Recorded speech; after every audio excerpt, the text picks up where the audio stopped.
Hey guys, Sen here. If there is one attack strategy in the clan capital that you have to know, it would be Sparky Haste Graveyard.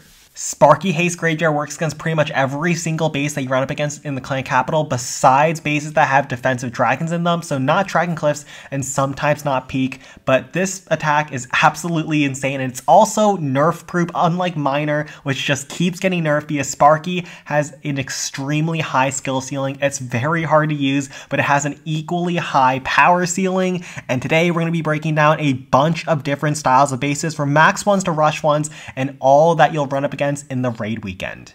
So Golem Quarry is one of the most annoying bases at max. It has so many defenses. The Blast Bow and Rock Artillery is such a nasty combination, and it has so much ground single target that Golem and a lot of other strategies just do not work. But Sparky Haste is really good against this base, especially when it's super compact like this. And so we're going to go in with this army and see what happens. So coming in with a haste spell leading in, we're going to try to send the Sparky up the left hand side. Be careful of this blast bow over the cliff's edge, especially when there's blast bows and rock artilleries near the cliffs. Coming near the cliffs can be very dangerous because Sparky can get locked onto very early on.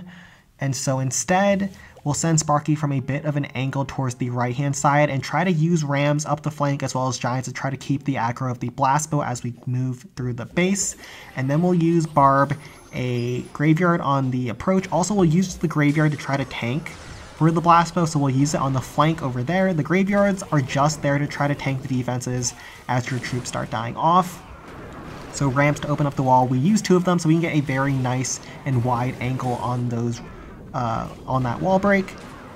And so just be careful and make sure that we continuously tank for that blast bow. Now the giant is taking the aggro, perfect. And then we'll drop down our second graveyard on top of the dead zone of that multi-mortar to help distract as well. And as my troops start dying off, we'll get a steady stream of Larrys. Some more giants to tank. So you can see that graveyard is doing a great job at keeping that blast bow preoccupied. Then we'll use one more giant to keep things all nice and distracted. One more ram to try to see if we can pull any traps ahead. A Zap Trap actually got pulled out just earlier. And we'll use those Hog Riders now to see where Sparky's going to go. Looks like Sparky's going to wrap right. And now they'll finish off the cannons and the air defenses. We've already cleared this entire entry section, and now it's just trying to push into the base into this really annoying wall sections that are just trying to make it really miserable to try to open up the map for deployment. Hog Gliders, because it seems like my Sparky's getting flanked towards the right hand side. Unfortunately, those Hog Riders actually do too much damage and finish off those buildings way too fast, but as long as we can get a couple of Sparky chains, we should be looking good. We've cleared a ton of the base, just completely gutted the entry, and we are looking very good to try to finish off with either another Sparky attack or a Golem, whichever one we choose. And the other big advantage to using Sparky Haste on the first attack is you have the haste spell down, you have the graveyards down, you have a lot of flexibility with how you want to finish off the base. In this case, there's a lot of buildings very scattered around, meaning that Golem can actually finish the base from here. And so we're going to come in with a Golem finish, try to freeze as many defenses as we can to keep the Golem safe throughout, but there's a very nice and thin padding. The Golem won't be flanked by too many defenses, so we don't have to worry about that. We'll have some miners to try to help support on the flanks, and also I have a giant to tank on the Golem's approach. First, we'll frost up as many defenses as we can. I don't think we can hit this cannon as well as this bottom blast bow, so we'll just hit the left-hand side cannon instead, like this. And then we'll freeze all these buildings over here, then send the Golem into the haste spell and a giant now. Because there's a lot of defenses, we'll use the giant to tank on the Golem's approach. I know that sounds kind of weird using a giant to tank for Golem, but it works, trust me. So Golem's going in, finishing off the Spear Thrower. Also, the Giant pulls a Zap Trap, so big value there. A lot of traps on the backside over here. 2 shots will get the Golem through the Blast Bow. And we do have to be very careful. The Golem's already taking a lot of damage to all those traps on the approach. Graveyard Skeletons are providing a little bit of relief for that Golem. Another Zap Trap. Hopefully there's no more traps on the backhand side. Golem is going to be very low moving into the backhand section over there. So we might need to actually suicide some miners. I was hoping to get some more bonus gold, but that might not be possible. Zap to reset the Rock Artillery. Also, that will help my Golem one-shot the Rock Artillery because it takes 1 Zap and 1 maxed Golem shot to take out a maxed out Rock Artillery. So we can actually save some time there. Golem is getting very low now. Oh boy, so many zap traps. Oh, that hurts. So we'll use a miner to sack and try to keep some HP on that golem by finishing off the cannon as well. So you don't always have to spam all your miners on the same spot. Sometimes you can just use them on the flanks like that. And actually, the miner goes back underground, gets outside of range of the rocket artillery, so now the miner is actually going to stay alive. We'll use a barb to now tank some shots and try to keep the golem healthy if possible. I was also hoping that the barb might be able to finish off the Tesla. It looks like it wasn't able to. But it's up to the golem, it's up to the miners to try to finish off the rest of the base. And even if the golem does die, we do actually have the graveyards on the backhand side, so don't forget about those. But the golem, if we can keep it alive, we do get a lot of bonus gold. Oh, that log trap might be the death of him. Oh no, he survives and will finish off the Spirit Thrower, so a lot of bonus gold. We don't have to rely on the graveyards to finish off this base. And now we're up against a Builder's Workshop. Now, Builder's Workshop is probably the best base for a Sparky Haste attack. There's actually not really much defending this strategy on this base, especially when the defenses aren't properly spaced. You can see there's only one tile between all these defenses, meaning there's a lot of Sparky chain value. We're going to come in from the very bottom of the base, Haste Spell leading in as usual, a Graveyard on the approach, and then we'll drop down we'll use a Ram to test for any Zap Traps, and then we'll use a Giant as well as a Sparky to go in. Chain down the cannon off the Rapid Rocket, then Sparky will go over top of the wall to chain down the Spirit Thrower and cannon. Just like so. And then Sparky's going to move her way through. A Tesla pops. There's a lot of Teslas on Builder's Workshop. Sparky does a great job against all the Teslas, actually. But she does get locked onto by the Blasto, which is really annoying. We'll use the Graveyards to help try to chip that thing down. Hog Rider to stun the Spirit Thrower because it's being a little bit pesky as well. And we do need to recover some HP on the Sparky. We're going to stun that Blast as soon as we get the opportunity right now. And try to chip through some of these buildings to keep Sparky as healthy as we still can, because she has taken a lot of damage on this approach. And we only have some barbs left. Hog Riders have done a great job at removing the Blast Bow. And we'll use a barb to try to chip down the Wizard Tower. And then from there, we'll use the last barb. Hopefully we can tank the multi-cannon for long enough to get one last shot. Yes, we do. Sparky is on life support, but we get that last shot, and we are looking very good to try to finish off this base in one more hit. One last haste as Larry is trying to get as much as he can. He actually will be able to finish that hut and also get some chip damage on the Power P.E.K.K.A, but we will speed up from here and move on to the second hit. And once again, if you do not need another Sparky hit, like if there's not too many defenses left on the board, in this case, there's only 6.7k left, we have the haste spell down, and we have very good pathing for a potential golem finish. You can get more bonus gold with other strategies and not go in with a second Sparky haste. So we'll drop the frost spell leading into the Blasto where we see a lot of defenses. There's a lot of Teslas on Builder's Workshop, so we'll hold on to the second frost to see where we need it. Zap the multi-cannon, golem in, and then we'll use a barb to chip down the other multi-cannon over here.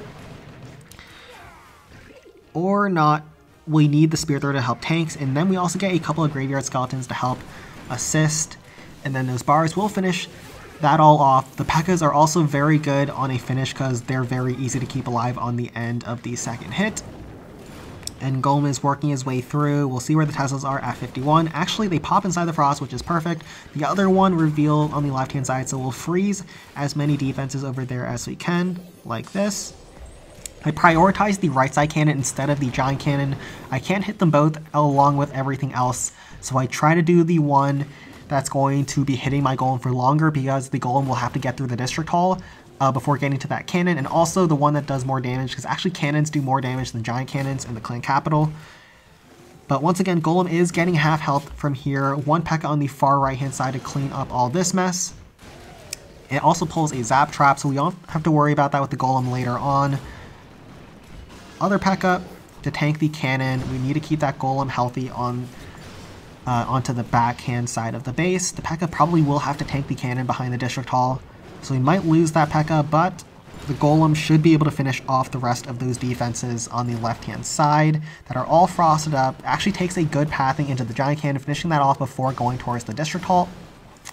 And if we're actually able to keep everything alive, which we might be able to, we get a ton of bonus gold. Golem is actually wrapping around and grabbing the Tesla floor, finishing that off. So perfectly done there, and we will be getting a ton of bonus gold. So just like that, 3 max bases get taken down very easily with Sparky Haste Attack. It's very strong against max bases. It's very good against rush bases because it can actually one-shot some rush ones. So hopefully we can find a base that we can make that possible on and try to pull that off in this same raid weekend. So not only is Hey Sparky insane versus max out districts, it is probably the only strategy in the game that is capable of one-shotting rushed layouts that are poorly designed like this one. All these defenses are spaced super tightly for Sparky chains, and we are just going to be able to rip through this space. It's rushed, which means we're able to one-shot some defenses like this multi-cannon. Multi-cannons being level 2 or below is very critical for one-shots, and also typically the only bases where this will ever work against is Balloon Lagoon and Builder's Workshop. So this is Balloon Lagoon. It's very compact and everything's low level, meaning Sparky and all my tanking troops just get more value than normal. We send in our Hey Sparky down in the bottom compartment and just look at these chains at the very start. So many point defenses, then we drop our Graveyard in the back to help distract all these defenses, namely the Rock Artillery, these point defenses, and afterwards, because we have this Graveyard really far back, we can open up the wall towards all these trash buildings and let those Larrys clear that on the back end side. Now you have to be very careful about time, so you have to be considering how you're going to take out every single building on the base if you're going to one-shot. I use a pack of Hog Riders. Even though Sparky can chain all those buildings and splash them all at once, using that one Hog Rider in the flank is going to ensure that I'm able to save a lot of time on my Sparky, and time is the biggest factor when you're trying to one-shot non-default layouts because there are so many buildings on the base. Sparky is kind of slow and trying to take everything down at once, especially when you have to get every single building on the map. But look at how I'm using my Rams, using my Giants. Because the defenses are lower level, you get more value off of the Giants, so I typically bring more Giants than I bring Hogs normally versus max out districts, as well as more Rams, because you can get so much value off the Rams if you know how to use them properly. That Ram just pulls the aggro of the Inferno Tower. I thought I had to send in the Barb to help tank, but that was not needed at the time. Now we drop in another Barb to continuously distract that Inferno Tower because we can't use Rams because they go at an awkward angle, and then we use that last Sparky chain to finish off the Inferno Tower. Two-shotting those Inferno Towers because they're level 3 or below is also very nice, and Sparky is going to continue to one-shot that multi-cannon as she moves in towards the next Inferno Tower. Because you have 2 Graveyards of Haste Ball, you don't have a zap to reset the Inferno Tower, so you have to use your tanking troops perfectly to make sure Sparky does not get locked onto another Hog Rider on the flank, save as much time on my Hog Rider as humanly possible, and we have finished up the core, and there's a bunch of ruins left on the backhand side. Now, normally, at this point, you are running extremely low on time, but I think I had like 20 to 30 seconds left at the end of the attack, which is extremely unnormal when you land a non-default one-shot. Sparky is working her way towards the Rock Artillery. The Hog Riders also chipped it down, so my Sparky can now one-shot that as well. And then we have 2 more Barbs on the camp to clear any trash buildings that we left behind or anything left in the corners. I'll use a Barb on the right-hand side corner. Those Larrys are going to help assist on the left-hand side corner. And then those Barbs are also going to distract the Rock Artillery and let this air bombs get one shot afterwards. Beautiful Sparky attack. Rewind that if you have to see how I tanked all of those defenses. Make sure my Sparky is actually extremely healthy towards the backhand side, and we get this sick non-default one shot against a Balloon Lagoon. And now let's take a look at another Balloon Lagoon. I wasn't actually able to get a Builder's Workshop non-default one-shot in this last raid weekend, even though Builder's Workshop is arguably the better base for Hey Sparky one-shots. But let's take a look at this next Balloon Lagoon. Once again, it's very compact. Sparky chains are going to be insane, as well as a ton of ruins on the outside, which we're going to be able to pick off. This Rock Artillery off of the cannon, as well as the Spear Thrower early on. A Barb to chip down the air bombs to save some time. I make a couple of key mistakes. The first one is I should not have used this first Graveyard on the outside of the base to distract the Rock Artillery. I should have saved it for deeper inside the base because those Larrys are just going to get fizzled out, as the Sparky will finish off the Rock Artillery, will finish off the air bombs, as well as chain down the next little trash hut over there. My second big mistake was I should have used a Barrel instead of Rams to tank for the Inferno Towers. Barrel would have been much better here to help chip through those buildings faster, save a lot of time for me, as well as providing much better distraction as my Sparky works in towards those cannons. And then finally we'll work her way inside towards the meat of the base, towards the 2 rocket artilleries.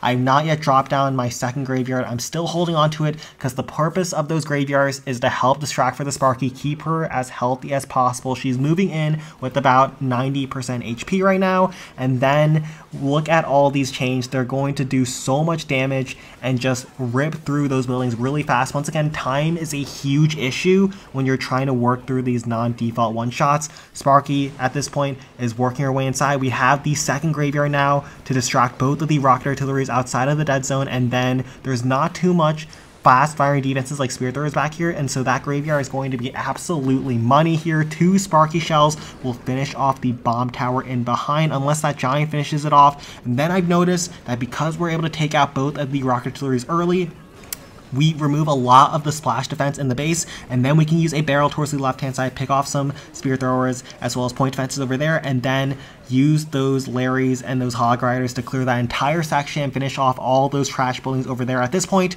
we're taking our hands off the wheel because we have no more troops left in the deployment by Sparky, as well as the graveyard will chip down the district hall as we're working through all of those defenses. So those Sparky chains are getting so much value still, and at this point Sparky is at 70% HP. There's a lot of defenses, but Sparky can pretty much one-shot everything, and the chains are going to be beautiful. She locks onto the Spirit Thrower, will chain down the Tesla Spirit Thrower as well as a Tesla, and then she's going to lock onto the Crusher, will chain down the cannon. She's at 40% HP, but these low-level defenses are nothing to Sparky. Chains down another 3 defenses. The Spirit Thrower is going to be the last defense standing in her way, and then there's no more defenses left, and a couple of Larrys are working through that last little flying fortress hut at the very top of the base.